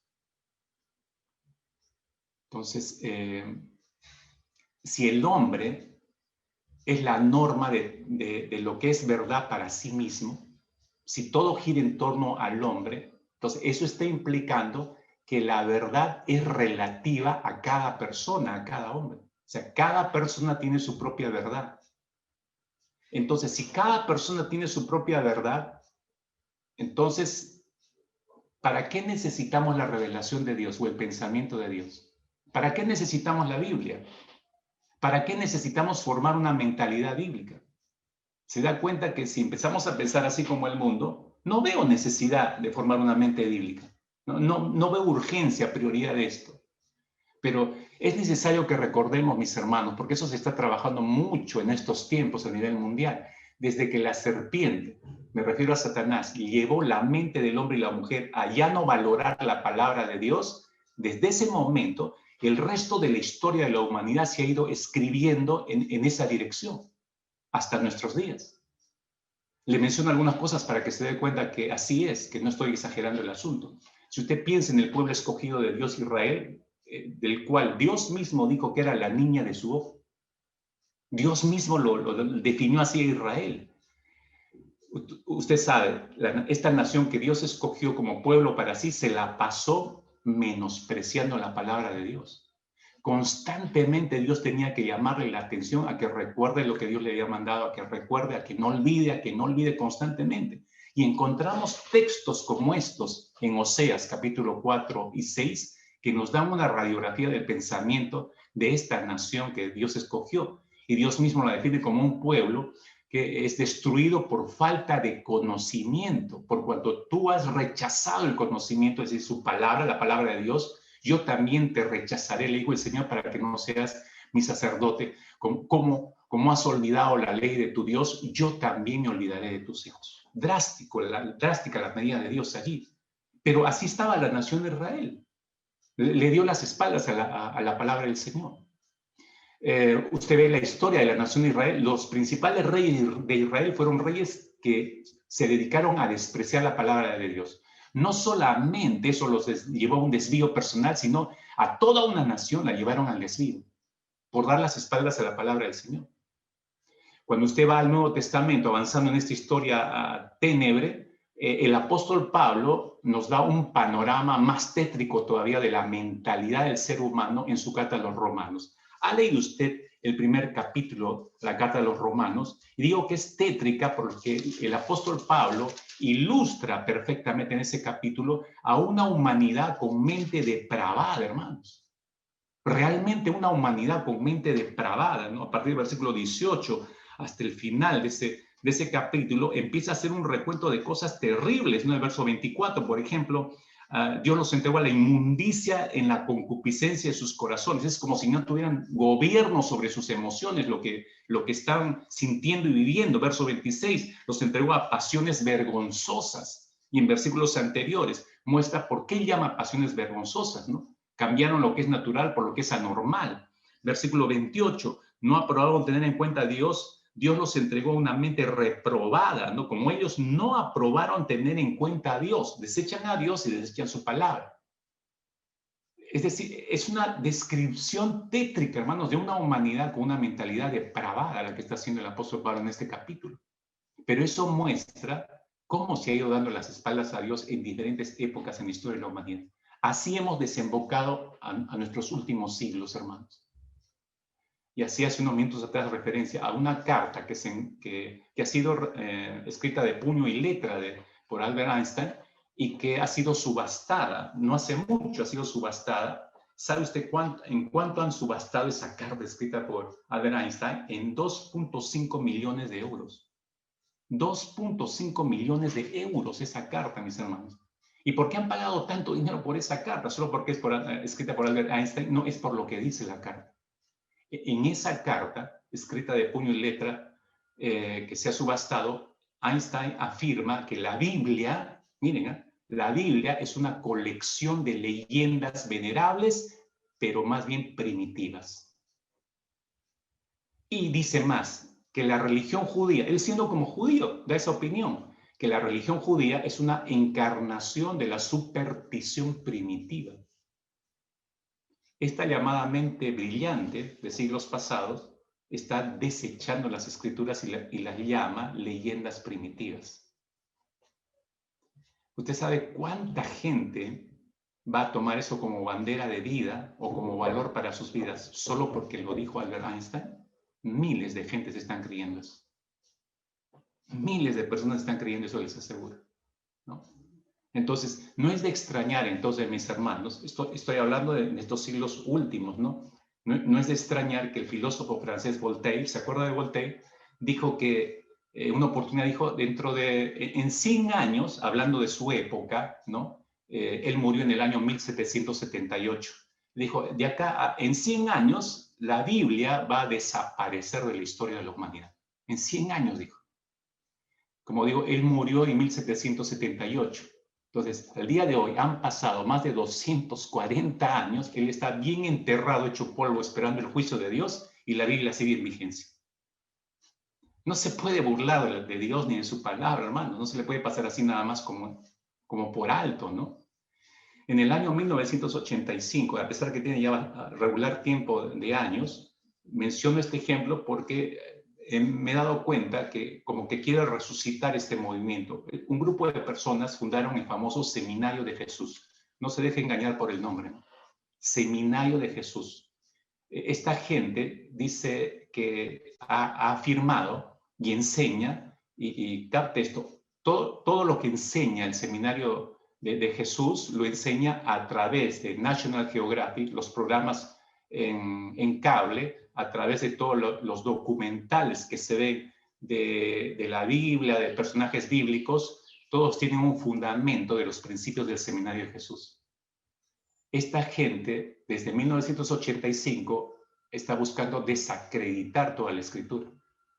Han descartado enormes secciones del Nuevo Testamento, afirmando que no son genuinas, sino que fueron inventadas por los escritores, y esos pensamientos inventados, imaginados por ellos, fueron llevaron al canon bíblico.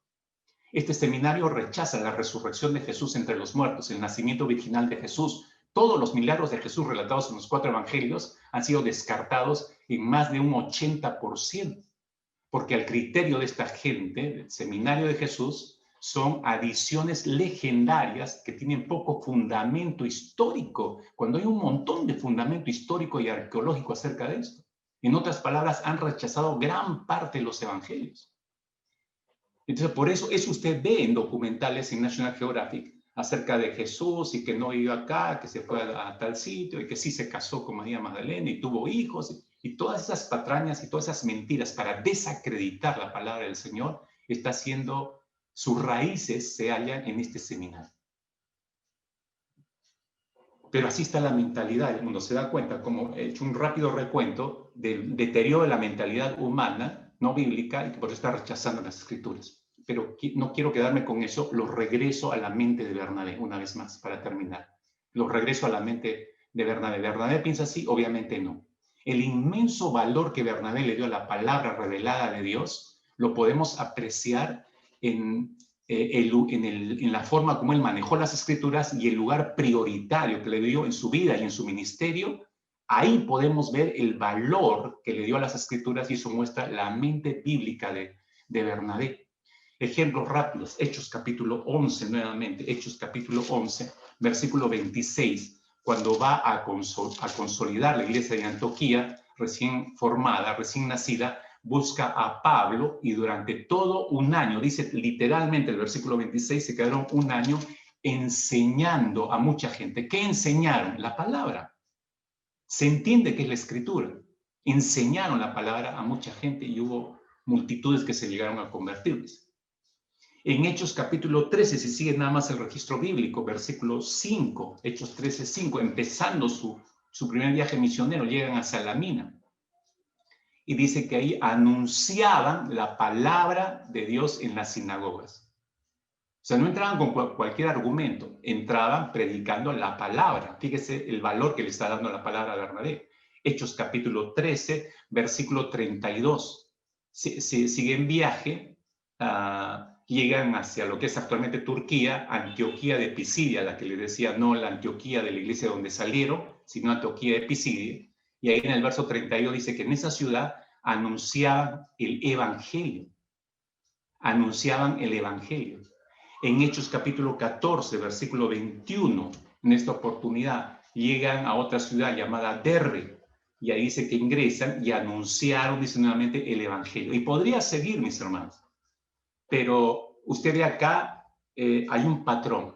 Bernabé está poniendo la palabra de Dios como el fundamento de toda su predicación, está poniendo la palabra de Dios como el fundamento de toda su enseñanza, como el fundamento principal para fundar iglesias, como el fundamento principal para consolidarlas. Miren, si Bernabé no hubiera valorado la revelación escrita de Dios, entonces no hubiera tomado en consideración la palabra del Señor, hubiera dado mensajes humanistas, animando a la gente, pero no, todo lo hizo la fundación, consolidación, discipulado, el evangelismo lo hizo fundamentado en el evangelio. Si este hombre no hubiera valorado la palabra del Señor, no hubiera hecho nada de esto. Evidentemente, este proceder nos muestra una mente bíblica. Dígame que no, hermanos. Eso muestra una mente bíblica. En todo está utilizando la palabra Bernabé. Así funciona una mente bíblica, así siente una mente bíblica y así actúa una mente bíblica, mis hermanos. Así que no le demos mucha vuelta al asunto, tratando de buscar mensajes escondidos o en algún versículo. No, usted tiene que tomar la decisión. Entender bien cuáles son los escolios, los impedimentos que va a encontrar para formar una mentalidad bíblica. Enfréntelos adecuadamente y transforme su mente a este punto. Transforme su mente a este punto. Termino con un ejemplo notable en la historia de la iglesia. En 1427, mis hermanos, 1427, el Papa Martín V, en esa época el Papa católico Martín V, ordenó que se desenterraran los huesos de John Wycliffe. ¿Y quién fue John Wycliffe? Fue un teólogo del siglo XIV y fue un excelente teólogo y que como teólogo de profesión, él fue llamado para asesorar el Parlamento inglés en sus negociaciones que tenía con el buro eclesiástico en Roma. Entonces, era como un embajador. Pero él descubrió lo corrupta que estaba Roma en ese trabajo. Entonces se ganó la enemistad de toda Roma. Lo odiaban a morir, obviamente. Entonces, cuando él murió, este papa, en 1427, hizo desenterrar los huesos de John Wycliffe y ordenó que fueran exhumados, ¿no? Quemados totalmente y arrojados a un río. Se deshicieron de la existencia de los huesos de Wycliffe, a pesar que Wycliffe ya llevaba 40 años fallecido y enterrado. Pero ese accionar de este Papa Martín V muestra la furia que todavía tenían contenida el buro católico en el interior de sus corazones. Se sentían tan ofendidos con lo que había hecho John Wycliffe que no querían dejar ninguno de sus huesos como prueba de su existencia, ¿no? John Wycliffe fue un destacado pensador del siglo IV, del siglo XIV, como decía, un gran teólogo, y cuando fue enviado a hacer ese trabajo de asesoría a nombre del Parlamento inglés al buro eclesiástico en Roma, él descubre la falsedad de la religión y que lo que predican, igual que en el tiempo de Jesús, de los fariseos, que predican algo que no viven. Entonces, lo que más indignó al Papa y a todo el buro católico fue que él describe al Papa de la siguiente manera. Dice que es el anticristo, el orgulloso sacerdote mundano de Roma y el más maldito de los esquiladores. Wow, esas fueron palabras muy duras. O sea, desde ahí se la juraron a él, ¿no? Así que inmediatamente lo tomaron prisionero, lo llevan a juicio, lo acusaron de herejía y quedó arrestado domiciliariamente, lo que conocemos como un arresto domiciliario.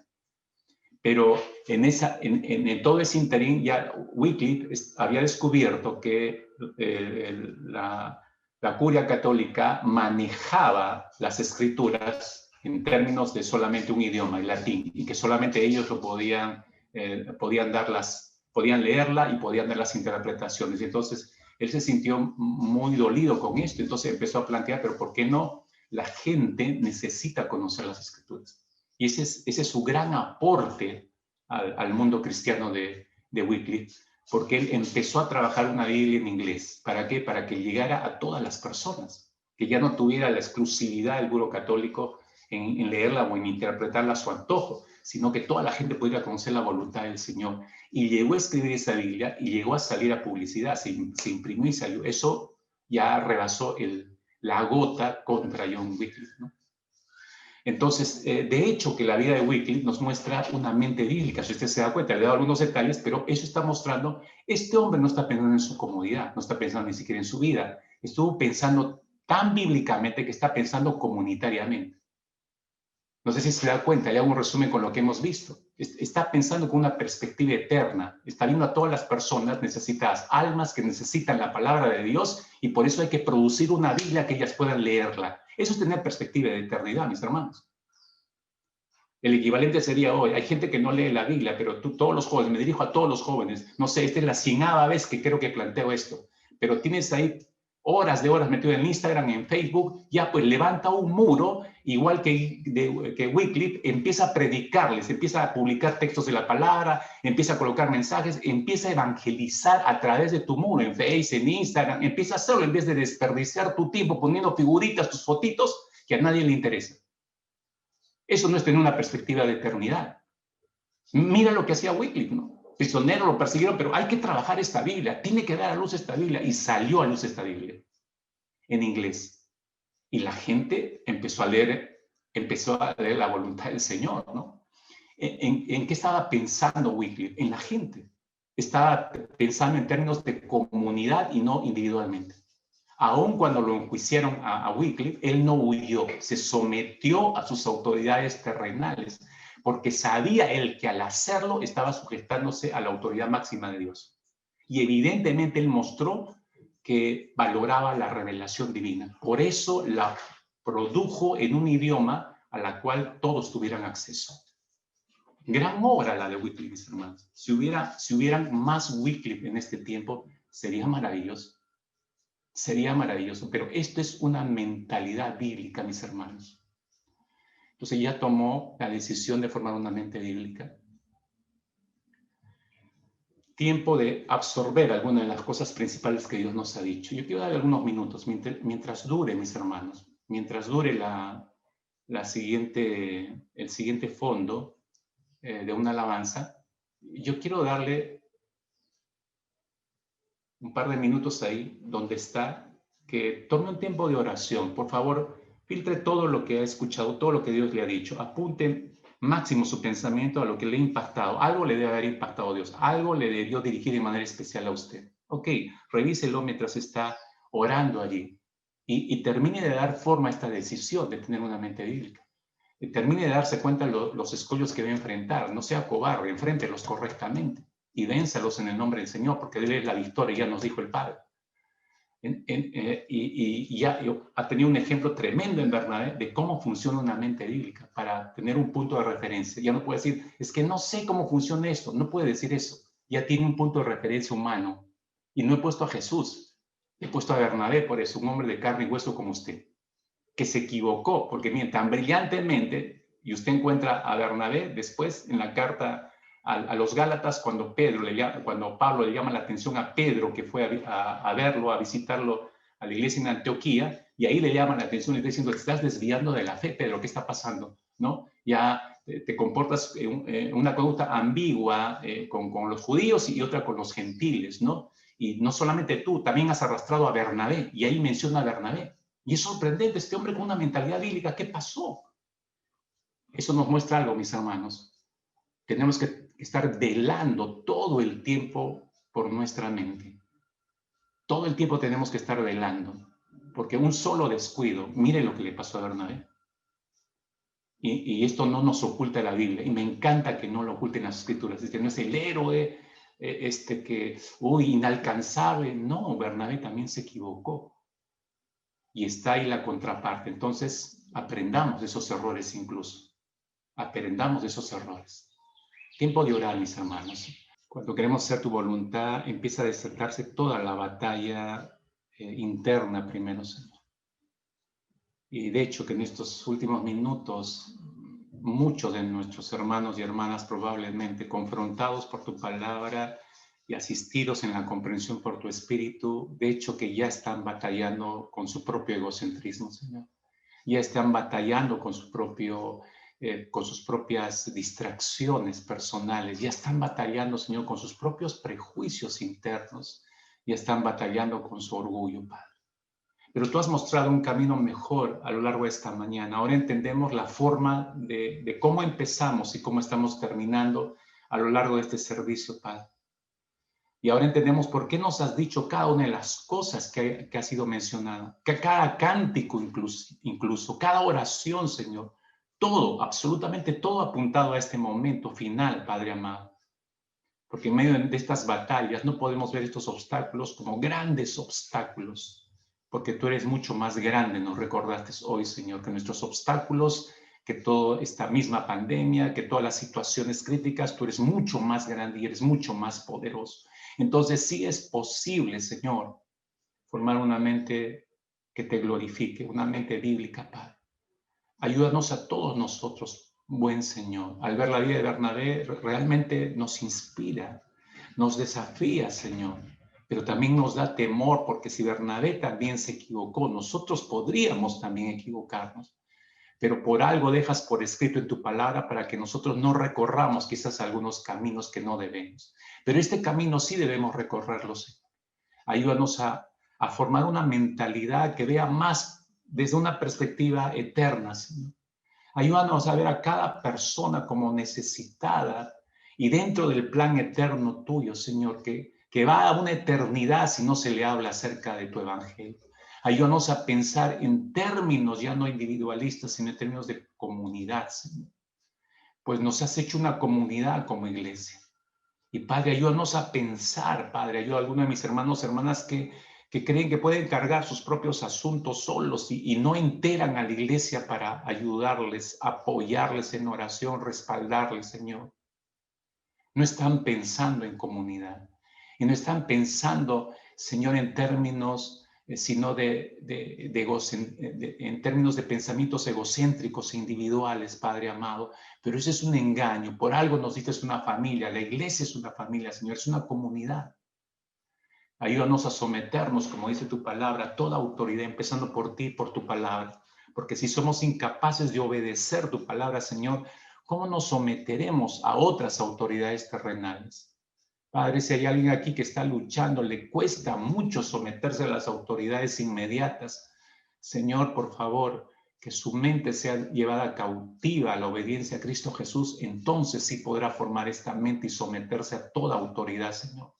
Ayúdanos a valorar tu palabra cada vez más, en estos tiempos mucho más, Señor, a que podamos pensar en función de tu palabra, decidir en función de tu palabra, filtrar todo pensamiento que entre a nuestros sentidos, filtrarlo por tu palabra, evaluarlo por tu palabra, decidir por tu palabra, Señor.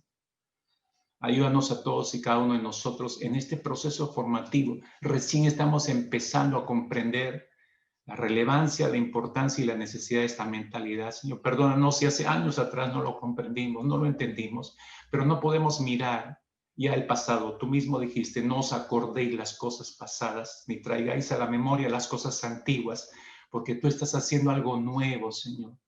Que tus ríos puedan correr en medio de nuestros desiertos y de nuestras soledades, Padre amado. Y creo que lo estás haciendo, no solo trayendo buenas noticias, sino estilos de vida que nos convienen en estos tiempos.